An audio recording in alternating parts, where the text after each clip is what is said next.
이번 주가 슈퍼위크라는 표현을 쓰면 좀 그렇긴 한데 뭐 일이 많은 네, 주죠. 이슈가 많아요. 이슈가 진짜 많습니다. 네. 이슈가 많습니다.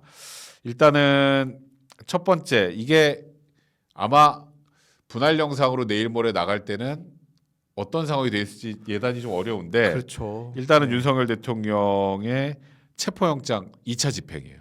네. 일단 아주 심플한 질문부터 네. 2차 집행 시도가 성공할까? 뭐 경호 쪽 분들 얘기 들어보면 많이 좀 나뉘어 있는 것 같아요. 나뉘어 있다. 네. 그러니까 저희가 한 가지 저 봐야 될 부분이 경호는 공채로 뽑아서요. 네. 대통령실 같은 경우, 대통령실 산하에는 대통령 비서실과 경호처가 있거든요. 네. 비서실 같은 경우는 정권이 바뀌면 사람들이 바뀌지. 다 바뀝니다. 싹 다 바뀐다. 거의 그래요. 뭐 최소 인원만 남겨놓고 최소 인원 또 해도 그냥 거기 정무직처럼 있는 분들 말고요. 네. 이렇게 행정직으로 있는 분들만 네. 남고 다 바뀌고. 근데 경호처는요 계속 그대로 갑니다. 아 정권이 바뀌는 거고 상관없이. 상관없습니다. 그리고 그래서 경호 실제로 대통령실의 주인은 옛날에 청와대였죠. 청와대의 그렇지. 주인은 경호처라고 했었어요. 그만큼. 근데 경호처가 뭐가 다르냐면 정권마다 이제 공채를 뽑을 거 아닙니까? 꼭 그렇지. 정권마다 하기보다 연도별로 공채를 뽑다 보니까 그렇지. 그 정권에 맞춰서 이제 지원하시는 분들이 생길 거 아니에요, 당연히. 그 안에서도 당연히 그렇죠. 그러겠죠. 그러니까 보통 자기가 경호처에 지원할 때 물론 내가 경관이 되었다는 생각을 가지신 분도 있겠지만 네. 그 정권이 좋아서 지원하시는 분도 있을 거예요, 분명히. 그렇지. 그래서 약간 경호처 같은 경우는 김대중 정권부터 시작해서 윤석열 정권, 제가 윤석열 정권에서는 공채를 뽑았는지 모르겠습니다만 네. 나머지 정권마다 공채를 다 뽑았으니까요, 당연히. 그러면 당연히 경호처 분들도 들어오신 분들도 성향이 다 다를 거라 저는 생각을 하거든요. 그래서 좀 나뉘어져 있다고 듣긴 들었습니다. 그죠 소위 말하는 강경파. 네, 강경파와 아니면은 지금 이제 네. 그냥 영장 집행을 네. 우리가 거부하면 우리가 처벌받을 수 그렇죠. 있는 거고. 적법한 영장에 대해서 법원이 발부한 영장에 대해서는 우리가 거부할 명분이 없다. 뭐 그런 네. 식으로 나뉘어져 있다고 저도 들었습니다. 그러니까 일단은 그런데 이제 공수처 입장에서만 생각을 해보면 네. 이번에 만약에 영장 집행 실패하면 공수처는 존재 의미가 거의 사라진다 봐도 될 거. 민주당한테 갈릴 걸 이미.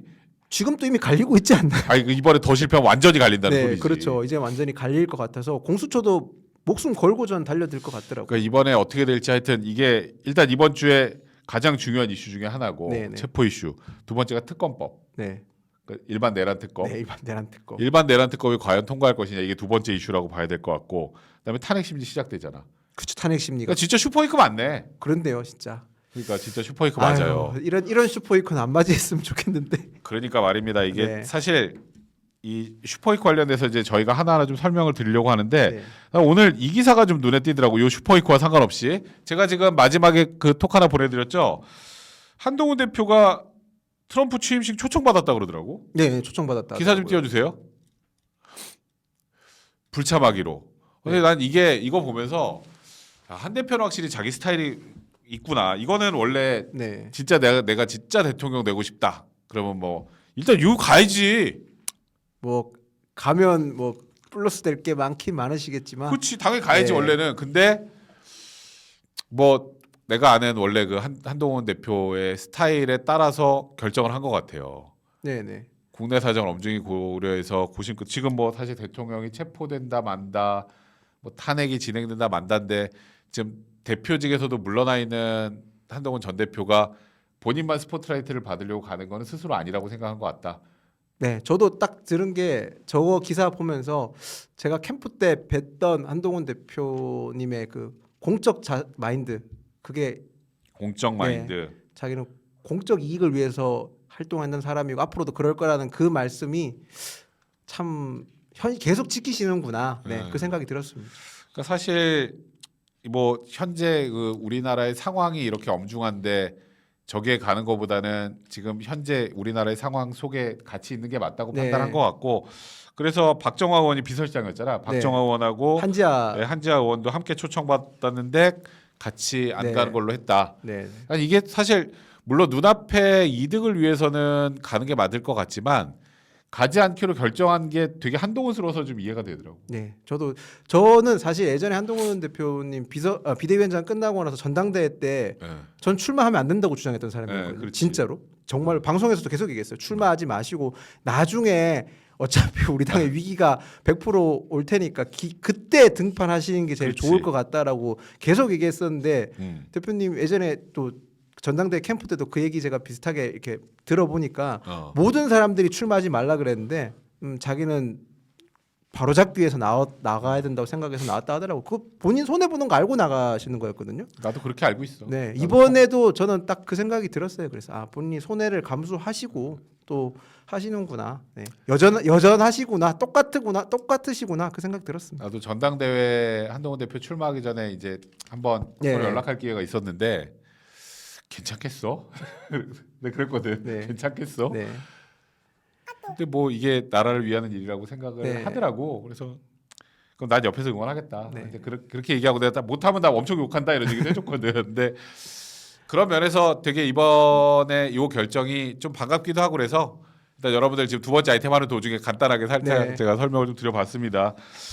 일단은 제일 현재 당면한 현안에서 제일 중요한 거는 결국 이제 윤 대통령의 체포영장 집행 부분인데 그렇죠. 난 제일 걱정되는 게 유혈 사태. 네, 물리적 충돌이 제일 걱정. 근데 이게 가능성이 있어?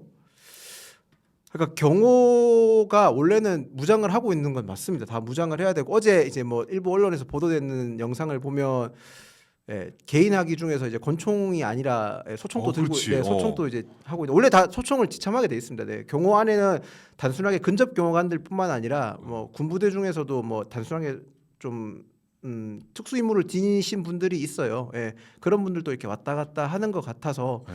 굉장히 우려가 되는데 그러니까 진짜 물리적 충돌만 없기를 바랄 뿐입니다. 저는 정말로 저도. 네. 근데 이게 어쨌건 그 박종준 전 처장이 이제 사퇴를 했잖아. 네. 깜짝 놀랐어. 사실 경찰도 되게 놀랬다고 하더라고. 경찰 되게 당황했다고 하더라고요. 사표 내고 굉장히. 들어왔잖아. 근데 이제 지금 남아 있는 김성훈 차장이 완전 강경파라고 지금 얘기가 돼 있단 말이지. 그냥 강경파 수준이 아니더라고요. 그래? 네, 완전 강경. 그러니까 경호가 생각보다 진급이나 이런 게 정체가 좀 많거든요. 네, 근데 그 진급이라든지 그리고 좀 올라가는 게 좀 쉽지 않아요. 경호 정체. 아까 말씀드렸다시피 매해 뽑으니까.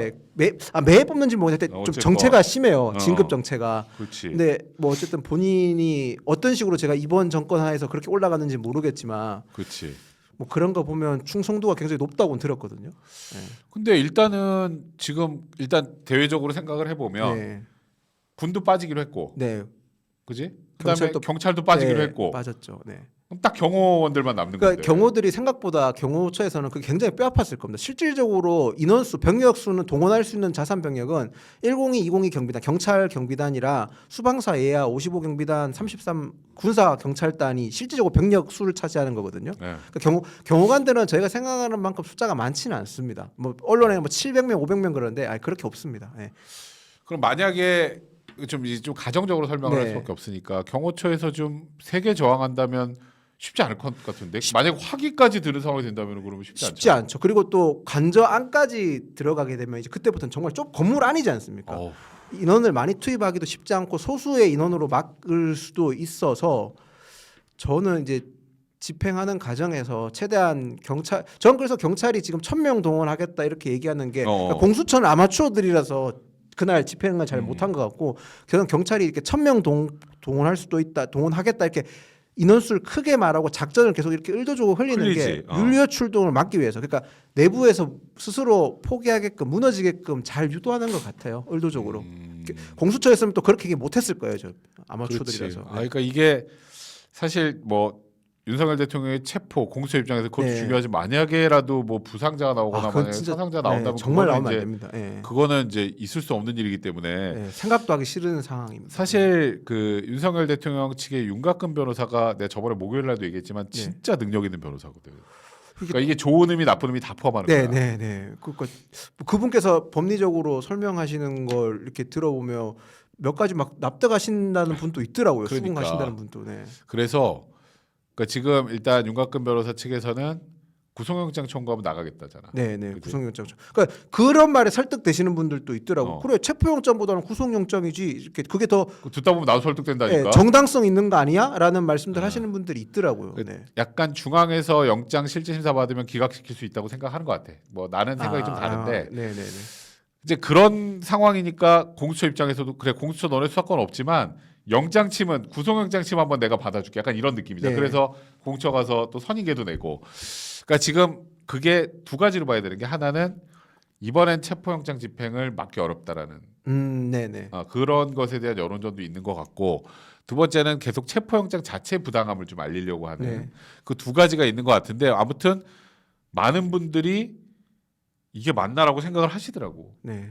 나도 그런 거 보면서 굉장히 능력 있는 변호사구나. 진짜 좋은 의미예요, 이거는. 그런 생각이 좀 들었어요. 그러니까 진짜 많은 보수 지지층 분들 아니라 많은 분들이 다 걱정 많이 하는 것 중에서 대통령이 어쨌든 체포영장 청구가 돼서 집행되는 과정에서 어떤 물리적 충돌 그리고 나오는 모습 자체에서 그런 모습이 불상사가 있을까봐 걱정들 되게 많이들 하시죠. 네. 그러니까 사실 이제 그 윤 대통령이 이제 탄핵 심리 첫 변론기일 이제 가야 되잖아. 네. 근데 안 가신대.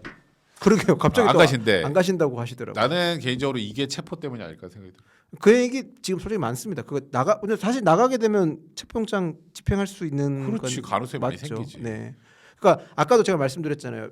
간저에 계시면 이렇게 좀 집행하는 게 쉽지가 않을 거예요. 생각보다. 제가 안에 구조를 모르겠어요. 지금 용산 같은 경우도 그러니까 좁기도 좁을 거고 분명히 외부보다는 그렇지. 그렇게 되면 투입하는 인력도 막 제한되고 몸싸움이 일어날 수도 있고 우발적인 상황이 발생할 수도 있는 거라서 굉장히 힘들 텐데 밖으로 나오면 얘기가 달라지지 않습니까? 그렇지. 확실히 달라지지 않습니까? 그러니까 이게 사실 지금 윤통 입장에서도 머리가 많이 아플 거야. 네. 이게 투트랙이잖아. 수사하고 네.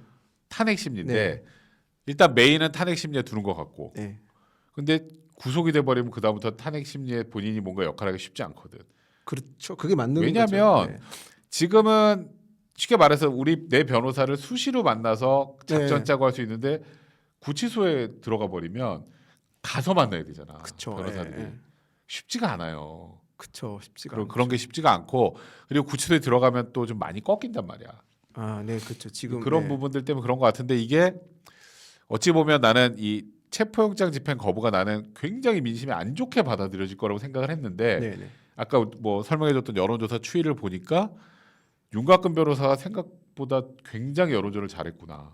그렇죠. 네. 그런 것도 그러니까 어쨌든 그런 것도 영향을 저는 있었다고 봅니다. 없었다고 말 못할 것 같고 분석상 그것도 영향을 어느 정도는 끼쳤다고 보는 게 전 맞을 것 같습니다. 저는. 그러니까 그래서 일단 그런 여론전들까지 고려를 해서 진행을 하다 보니까 그 관저 앞에 또 네. 체포 반대하신다는 분들도 워낙 많고 그렇죠. 그런 네. 상황이 된 게 아닌가. 그러면서 진짜로 좀 요즘에 이 여론조사상으로도 그렇고 예전에 박근혜 전 대통령 때하고 다르게 그때는 좀 일방적인 느낌이었잖아. 그때는 그냥 우와 하고 쓸려가는 느낌이었는데. 제가 기억이 지금 정확하게는 안 나는데 여론조사 수치가 한 자릿수였을 겁니다. 대통령 지지율 자체가. 그렇지. 네. 그래 압도적으로 밀렸죠. 네. 그러니까 그때는 그래서 좀 소위 좀 우스갯소리로 반항조차 못하고 그냥 쭉 네. 끌려갔다면 지금은 일단은 민주당의 똥볼 네. 그리고 그 중심에 있는 이재명 대표의 사법 리스크 네. 이런 것들 때문에 이쪽에 대한 불신도 워낙 커진 상황이고 그렇죠. 네. 그리고 확실히 비상계엄 이후에 민주당 지지율이 확 올랐었잖아 한번. 한번 올랐죠. 한번 그때 어느 뭐 여론조사 수치마다 다 다르긴 하지만 가반 넘어가는 수치도 전 봤던 것 같거든요. 그렇지. 근데 이렇게 확 식었어. 네, 확 식었죠. 이거는 민주당이 100% 실체하고 있다는 겁니다. 네.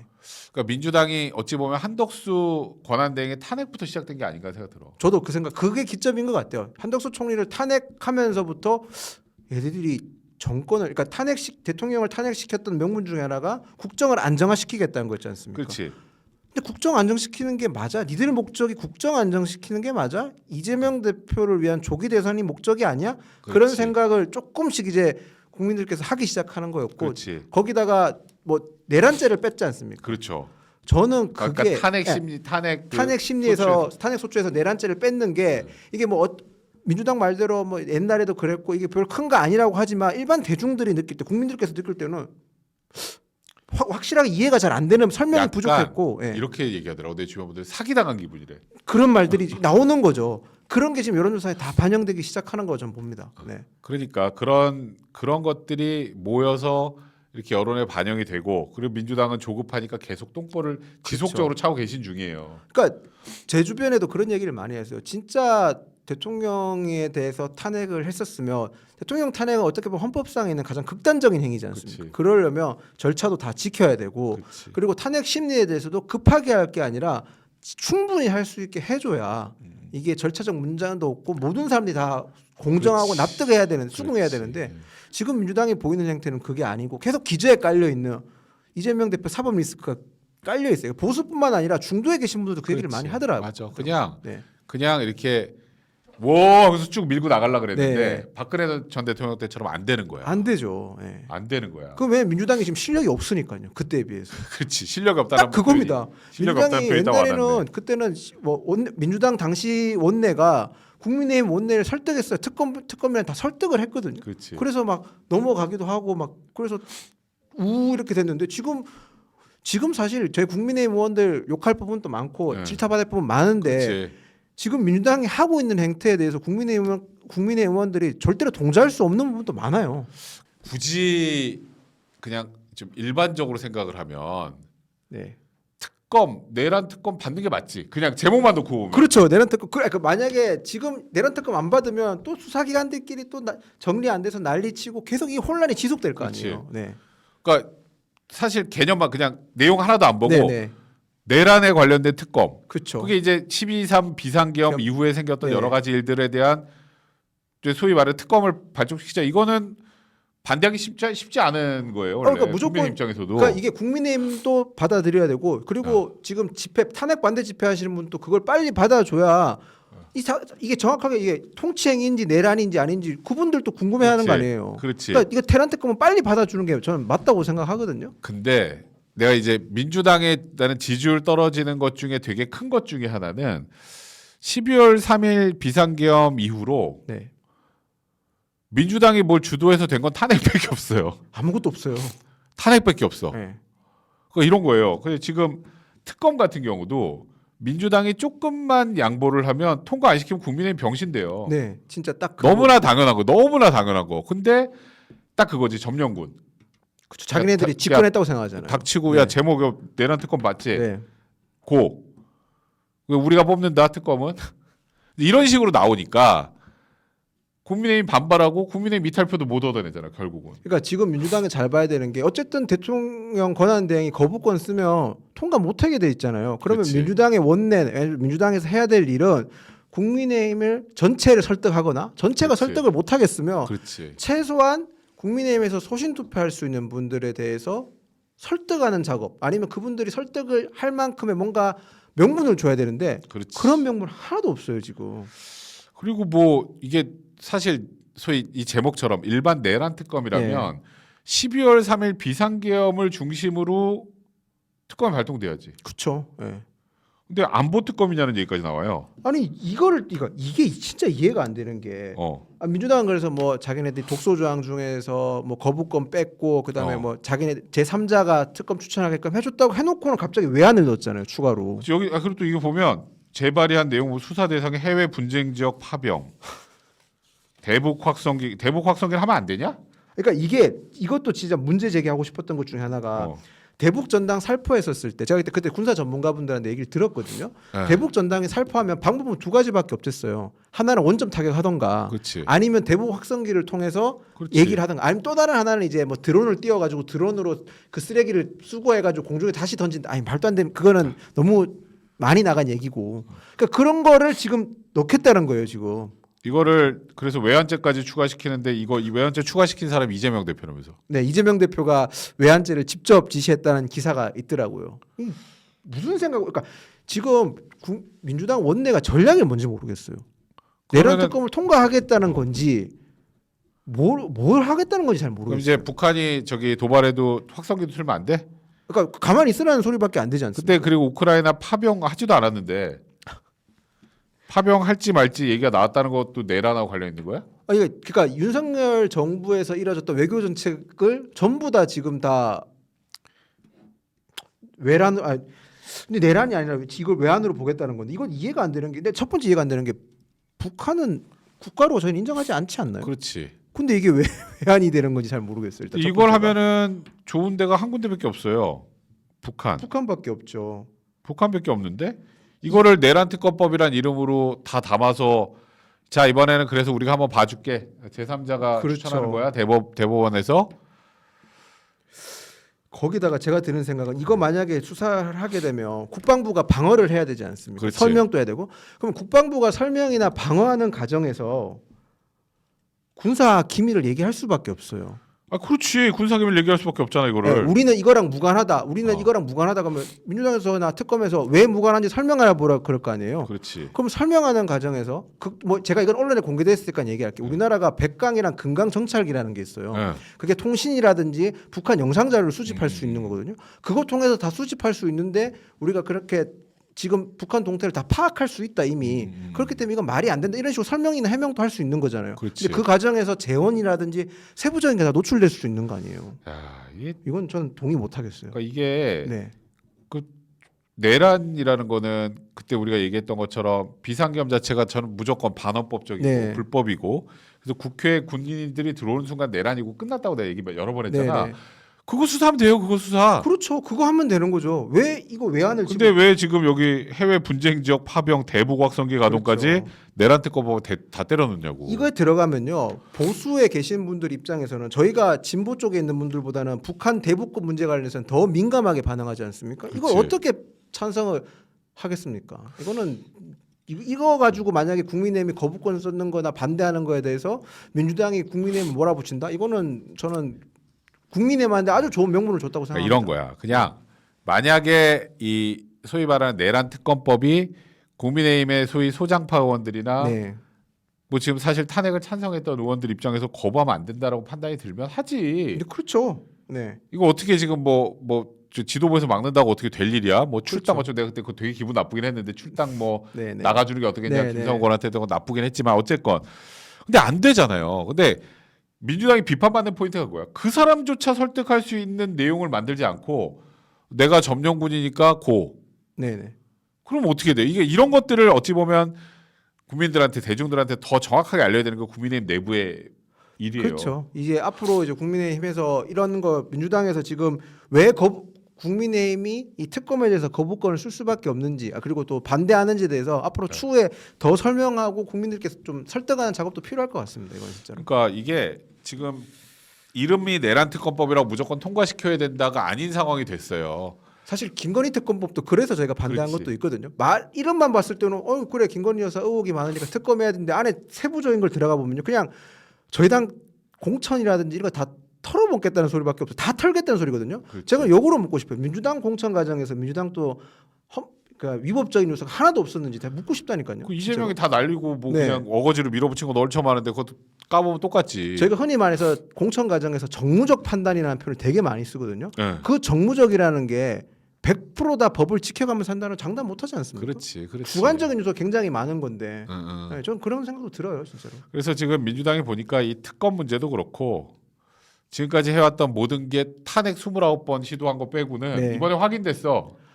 탄핵 29번 시도했다는 거 확인됐고. 만약에 민주당이 원죄가 없었으면 지금 이 상황에서 지지율이 저렇게 나왔겠냐고요. 아무리 민주당이 못하더라도 그렇지. 저 지지율 나오는 거 진짜 민주당은 반성해야 될 부분이 있다니까요, 민주당도. 맞아요. 네, 지금 사실 이재명 대표가 없고 네, 탄핵을 29번이나 남발하지 않고 그렇죠. 그래 왔다면 지금 이런 상황이면은 지금 민주당 지지율이 거의 70% 나와야지. 그래서 지금 상황에서 국민의힘 한 5% 나오고. 저희가 그러니까 옛날에 박근혜 대통령 탄핵 시절이랑 비슷하게 나와야죠. 네, 내가 되게 슬픈 건 국민의힘이 잘하는 게 하나도 없는데 저렇게 지지율이 나와서 네, 네. 우리 잘하고 있다라고 착각할까봐 난 그게 제일 걱정이에요. 저도 그 걱정을 되게 많이 하는데 오늘 다행히 이제 지도부에서 나온 메시지로 봤을 때는 그렇지 않더라고요. 네. 그래서 생각보다 저는 괜찮은 것 같습니다. 네. 아, 생각보다는 지금 이 현 상황에 대해서 우리가 잘해서 그런 게 아니니까 조금 더 자중하자. 우리에게 힘을 실어주는 거는 잘하라고 실어주는 거지. 우리가 잘해서가 아니다라는 메시지가 나오는 거 보고 그렇지. 그나마 다행이라고 저는 생각을 했습니다. 네. 그러니까요. 하여튼 저도 그게 그나마 좀 괜찮은 메시지였다 생각이 네. 드는데 사실 국민의힘이 지금은 사실 이런 느낌이에요. 약간 민주당과 그 되게 지저분한 지득상 싸움을 하는 느낌인데 이게 어느 정도에서 버텨주는 역할은 분명히 보니까 소위 말하는 권고원 브라더스가 아주 그래도 네. 잘 버티는 것 같은데 네. 이제 탄핵이 진짜 진행이 되고 소위 조기 대선의 가능성들이 생기기 시작하면 그때는 진짜 변해야 돼요. 네. 네. 그러니까 지금은 싸워야 되는 타이밍인 것 같고 그때는 어떻게 변할지에 대한 로드맵을 마련하는 게 지도부의 할 일이 아닌가. 네. 솔직히 지금 지지율 보고 고무되거나 그러면 안 돼요. 근데 너무 정말로. 고무되신 분들이 많더라고요. 네, 고무되신 분들이 한남동 많은데 가 계신 분들 네, 이런 분들이 네. 너무 많이 그러더라고. 저희가 잘해서 그런 게 아니니까 그걸 동력 삼아서 기반 삼아서 할 수 있다. 거기까지는 제가 동의를 하겠는데 여기에 저희가 매몰되거나 저희가 호도해서는 절대로 안 됩니다. 네. 사실 여기서 반성 없이 그냥 만약에 이 멤버를 가지고 집권한다면 그게 정상이에요. 그건 아니지. 저희가 반성해야 되고 그 반성을 통해서 나아가야 되고 지금 민주당 하는 거 보세요. 정말 무도하다는 표현을 딱 쓰기 전 좋다고 그렇지. 생각하거든요. 무도한 저 사람들에게 정권 넘겨주면 안 된다는 걸 저희가 인지하고, 그렇지. 예, 그리고 저희가 국민들께 더 낮은 자세로 설득도 하고 호소도 하고 그래야 될 상황이라 저는 생각합니다. 그러니까 제일 경계해야 되는 게 윤통이 뭐 잘못했어. 그런 말 하면 저는 안 된다고 그러니까 생각합니다. 윤통이 뭐 잘못했어. 네. 윤상현 의원처럼 정광훈한테도 고개나 숙이고 그건 전 절대로 안 김민전 의원처럼 백골단이나 국회에 드리고 이게 다 이제 나중에 지지율 깎아먹고 하는 그런 것들이거든. 네, 맞습니다. 그러니까 그렇게 되면 보수는 끝이에요. 물론 여기서 그 제가 이 얘기한 거 가지고 또 이제 뭐 저것들은 좌파다 뭐 이런 사람도 네. 있을 수 있겠는데 제일 중요한 거는 벌어진 현상에 대한 반성. 거기서 토대가 돼야 이제 앞으로 나가는 거잖아요. 그러니까 아까 제가 말씀드릴 때 지지 강도가 강하다고 했잖아요. 지금 상황이. 그치. 지지 강도가 강하면 여론조사에서는 굉장히 유리합니다. 근데 투표에서는 이게 100% 유리한 것만 작용하냐? 그렇지는 않습니다. 투표랑 여론조사는 다른 게 여론조사는 오차 범위가 있으니까 어느 정도 비슷하면 오차 범위 내에 있다고 얘기할 수 있지만 그렇지. 투표는 한 패라도 더 받아야 되는 거예요. 외연 확장이 더 중요한 그렇지. 게 선거제도거든요. 그러니까 저희가 선거제도와 제가 계속 말씀드리지만 선거제도와 여론조사를 동일시하면 안 되기 때문에 저희가 외연 확장도 생각을 해야 되고 단순하게 여론조사 지지율에 취해서도 안 된다. 제가 그렇게 다시 한번 말씀드리겠습니다.